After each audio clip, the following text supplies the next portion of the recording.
तन्हा बैठकर न देख हाथों की लकीर अपनी, उठ बांध कमर और लिख दे खुद तकदीर अपनी। सभी लोगों को नमस्कार।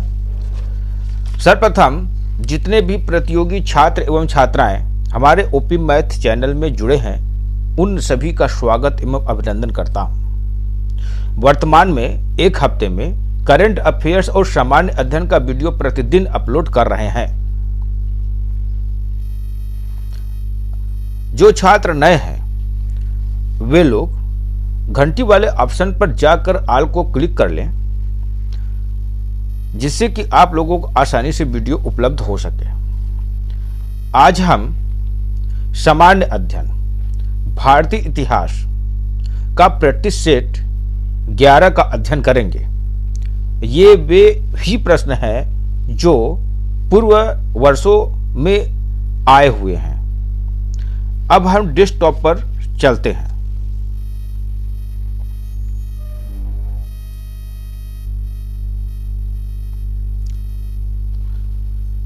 पहला प्रश्न है, पृथ्वीराज चौहान के दरबारी कवि का नाम था। इसमें ऑप्शन नंबर ए दिया है अमीर खुसरो, ऑप्शन नंबर बी दिया है चंद्र बरदाई, ऑप्शन नंबर सी दिया है बिहारी, ऑप्शन नंबर डी दिया है भूषण।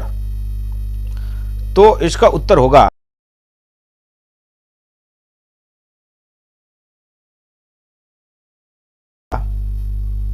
ऑप्शन नंबर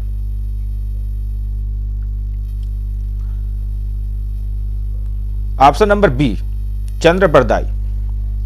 पृथ्वीराज रासो, जिसने पृथ्वीराज को एक महान राजा के रूप में लोकप्रिय किया गया, राजा के दरबारी कवि चंद्र बरदाई द्वारा लिखा गया।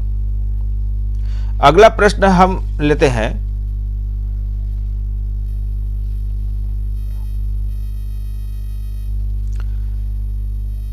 कांग्रेस के 1916 लखनऊ अधिवेशन में कौन सा मुख्य दूरगामी परिणाम वाला निर्णय लिया गया था। इसमें ऑप्शन नंबर ए दिया है मुस्लिम लीग की पृथक मांग, मुस्लिम लीग की पृथक निर्वाचन क्षेत्र की मांग स्वीकार की। और ऑप्शन नंबर बी दिया है कांग्रेस और मुस्लिम लीग का अस्थायी विलय हो गया। ऑप्शन नंबर सी है कांग्रेस का अध्यक्ष एक मुस्लिम चुना गया, और ऑप्शन नंबर डी है इनमें से कोई नहीं। तो इसका उत्तर होगा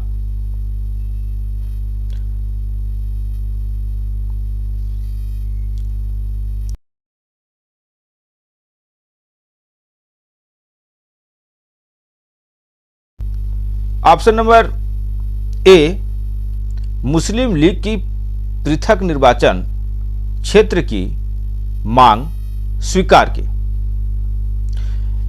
लखनऊ ज्ञापन पत्र तैयार किया गया सन 1916 में, जिसके द्वारा ब्रिटिश सरकार से भारत को सिद्धता सिद्ध स्वशासन प्रदान करने, प्रांतीय विधान परिषदों और गवर्नर जनरल की विधान परिषद का विस्तार एवं निर्वाचित सदस्यों को अधिक प्रतिनिधित्व देने के संबंध में मांग की गई थी। अगला प्रश्न हम लेते हैं,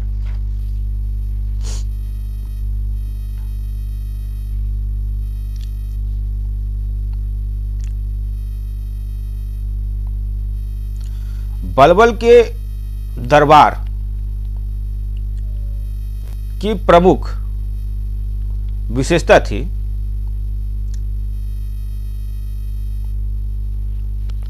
इसमें ऑप्शन नंबर ए दिया है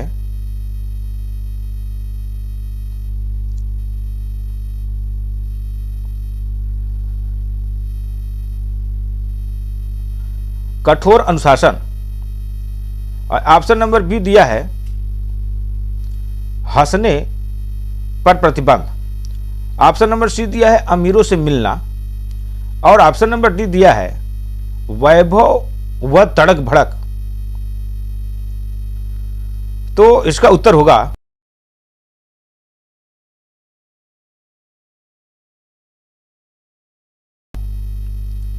ऑप्शन नंबर ए कठोर अनुशासन।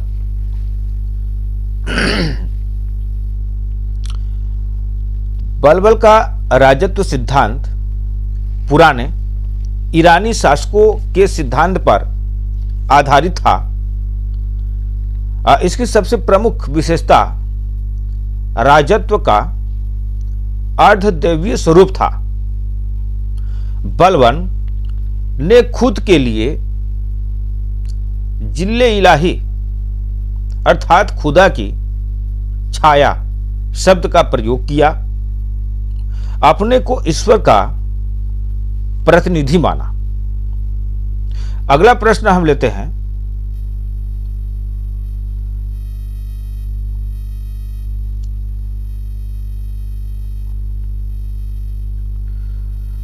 बलबन की निरंकुशता का मुख्य आधार था। इसमें ऑप्शन नंबर ए दिया है न्याय विभाग। ऑप्शन नंबर बी दिया है जागीरदारी प्रथा। ऑप्शन नंबर सी दिया है शक्तिशाली सेना। और ऑप्शन नंबर डी दिया है तुर्की पदाधिकारियों की नियुक्ति। तो इसका उत्तर होगा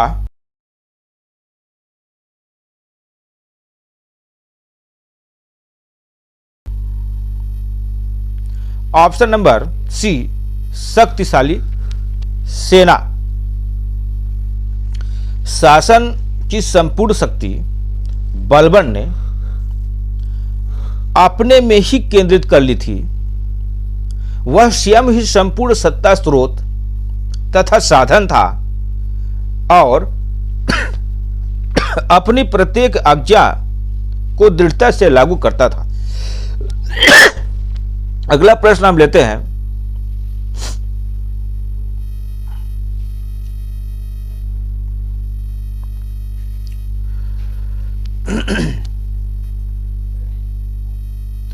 रजिया बेगम की असफलता का प्रमुख कारण था।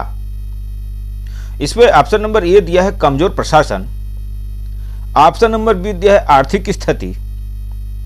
ऑप्शन नंबर सी दिया है अमीरों का कुचक्र। और ऑप्शन नंबर डी दिया है न्याय व्यवस्था का अभाव।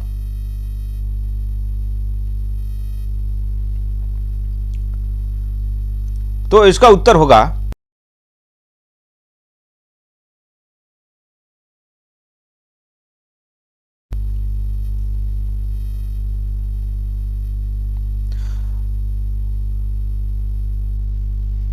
ऑप्शन नंबर सी अमीरों का कुचक्र।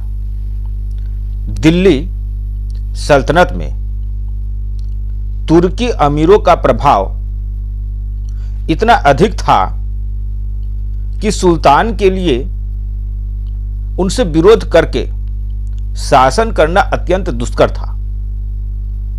रजिया ने तुर्कों की शक्ति को एक सीमा तक घटा दिया। अगला प्रश्न हम लेते हैं।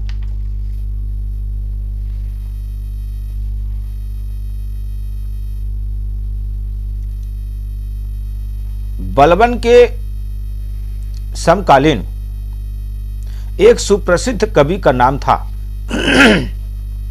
इसमें ऑप्शन नंबर ए दिया है अबुल फजल। ऑप्शन नंबर बी दिया है फिरदौसी। ऑप्शन नंबर सी दिया है अल बरूनी। और ऑप्शन नंबर डी दिया है अमीर खुसरो। तो इसका उत्तर होगा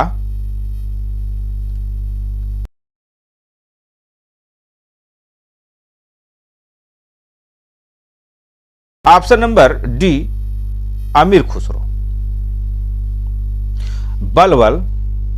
बलबन जलाउद्दीन खिलजी और अलाउद्दीन खिलजी के समकालीन थे।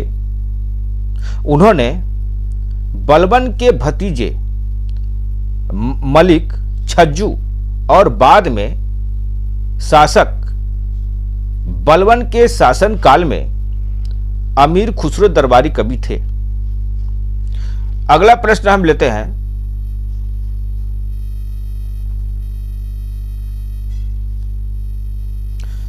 अपने चाचा व ससुर जलालुद्दीन की हत्या कर सन 1596 में गद्दी पर बैठने वाले अलाउद्दीन खिलजी की निम्न विशेषता थी। इसमें ऑप्शन नंबर ए दिया है अत्यधिक महत्वाकांक्षी, ऑप्शन नंबर बी दिया है कुशल योद्धा, ऑप्शन नंबर सी दिया है क्रूर और कठोर प्रवृत्ति, और ऑप्शन नंबर डी दिया है उपरोक्त सभी। तो इसका उत्तर होगा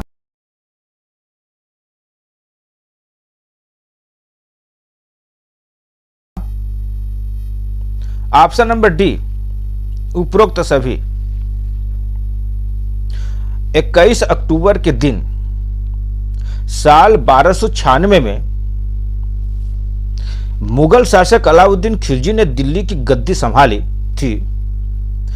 अलाउद्दीन खिलजी वंश का दूसरा शासक था और अपना शासन मदुरै तक फैला दिया था। अगला प्रश्न हम लेते हैं,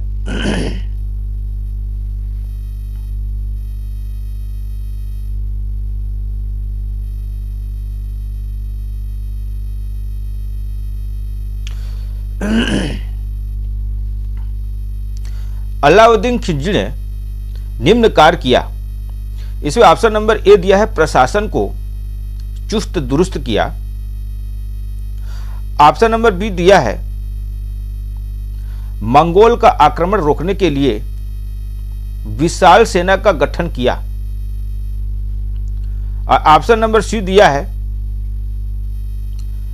बाजार नियंत्रण व्यवस्था लागू की एवं वस्तुओं का मूल्य निर्धारित किया और आवश्यक वस्तु को सस्ता किया। इसमें ऑप्शन नंबर डी दिया है उपरोक्त सभी।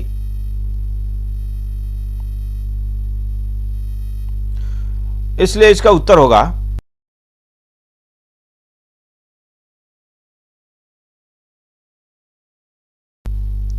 ऑप्शन नंबर डी, उपरोक्त सभी। अलाउद्दीन खिलजी का वास्तविक नाम अली गुरसब था। इनका साम्राज्य अफगानिस्तान से लेकर उत्तर मध्य भारत तक फैला था। इसके बाद इतना बड़ा भारतीय साम्राज्य अगले 300 सालों तक कोई भी शासक स्थापित नहीं कर सका। अगला प्रश्न हम लेते हैं,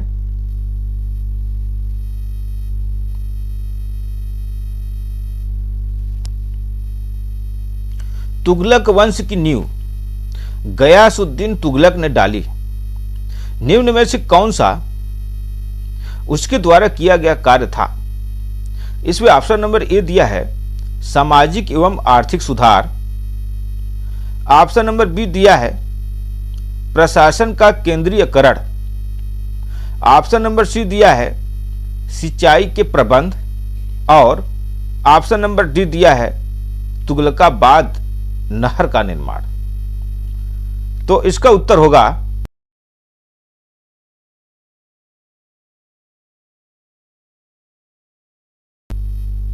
ऑप्शन नंबर सी, सिंचाई के प्रबंध। 1320 ईस्वी में खिलजी वंश के अंतिम शासक खुसरो की हत्या कर तुगलक वंश की स्थापना गयासुद्दीन तुगलक ने किया। गयासुद्दीन के शासनकाल में जनता की सुविधा के लिए किलों, पुलों और नहरों का निर्माण करवाया और संतुलित काल में डाक व्यवस्था को सुदृढ़ करवाया। अगला प्रश्न हम लेते हैं,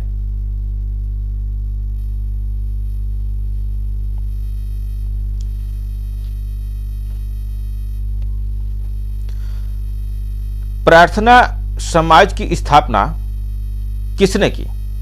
इसमें ऑप्शन नंबर ए दिया है Swami Vivekananda, option number B दिया है Mahadev Govind Ranade, option number C दिया है सर सैयद अहमद खान और ऑप्शन नंबर डी दिया है ज्योतिबा फूले। तो इसका उत्तर होगा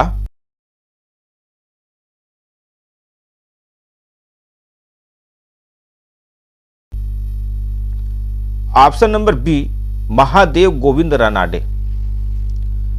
प्रार्थना समाज की स्थापना आत्माराम पांडुरंग, महादेव गोविंद रानाडे तथा इतिहासकार आर.जी. भंडारकर बंबई में 31 मार्च 1867 को की। आज का प्रश्न यहीं तक। यदि यह श्रृंखला आपको पसंद आया है तो लाइक, शेयर, कमेंट और सब्सक्राइब अवश्य करें। धन्यवाद। जय हिंद, जय भारत।